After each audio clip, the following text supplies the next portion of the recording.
Hello YouTube. This is going to be more of a quick update type of video, but it's still very exciting nonetheless, and it's regarding a new device. I got a 10. Now this is my first non-Touch ID or basically no home button device, and this is the original 10. This isn't a 10s or an 11, and this was a great deal, and I managed to pick this up. I will be using this mainly for the channel, believe it or not. I'm still going to be using the same daily driver I've been using, but of course, for me, it's technically not really a daily driver considering the amount of devices I use and I own, and this is definitely going to be a great addition. Now, primarily, I will be using this to record videos. It's a very nice device to do so. But I can also use this to install apps on Apple ID that I haven't had installed before, so I can use with older devices. I can use newer apps that probably won't work on older devices.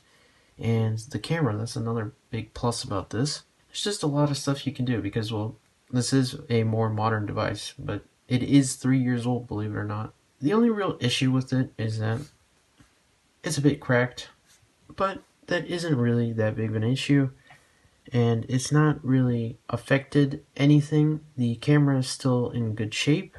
You can't actually feel this, and the rest of the glass on the back is very smudgy, but at the same time it's in good condition.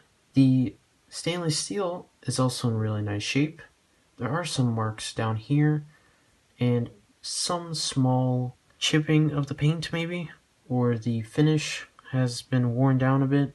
Other than that, the phone is in very nice condition, and it's still really a kind of weird device to get used to, since this is the first time I'm actually using this apart from going to the Apple store and just looking at them. I do have a couple of cases. I only have one with me at the moment, but I do have some official Apple cases, such as this leather one. And the cool part about the leather cases is that the buttons are metal. So yeah, I got a 10. Now if we go into settings, it says it's a 10. It's on iOS 13.3.1, so not exactly fully up to date. I actually don't know if I will be updating this. I have started saving the ECID so I can downgrade if I want to, but I might leave it on iOS 13 for now at least. I do have the option to update, though, in the future. And another big plus is in the camera.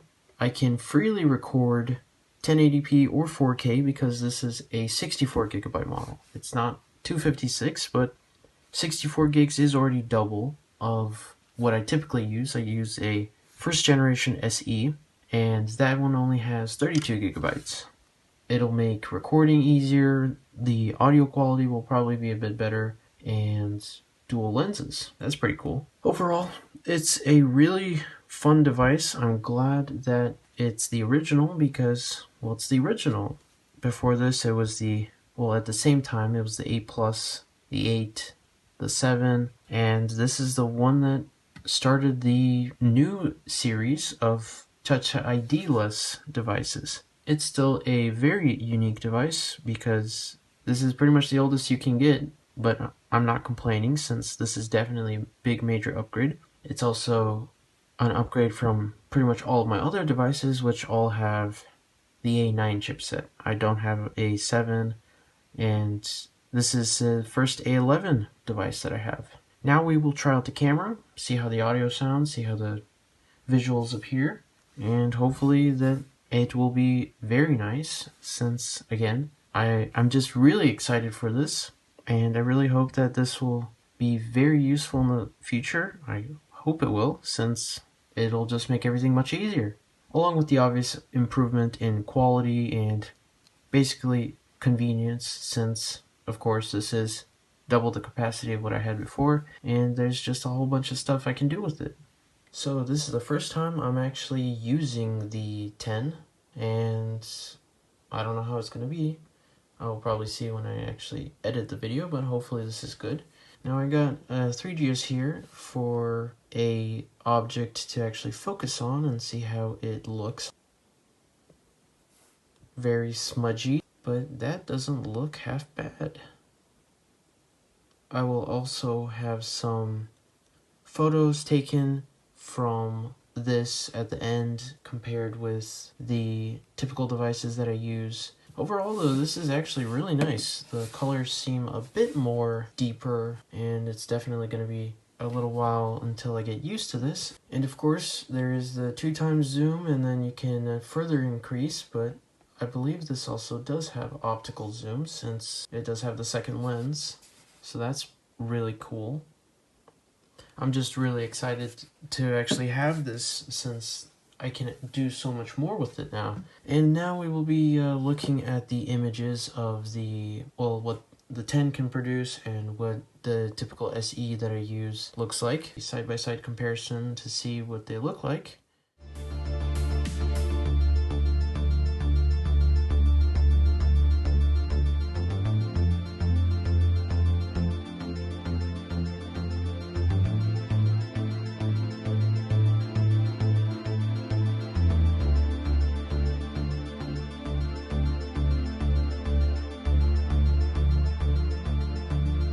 That's pretty much it for this video.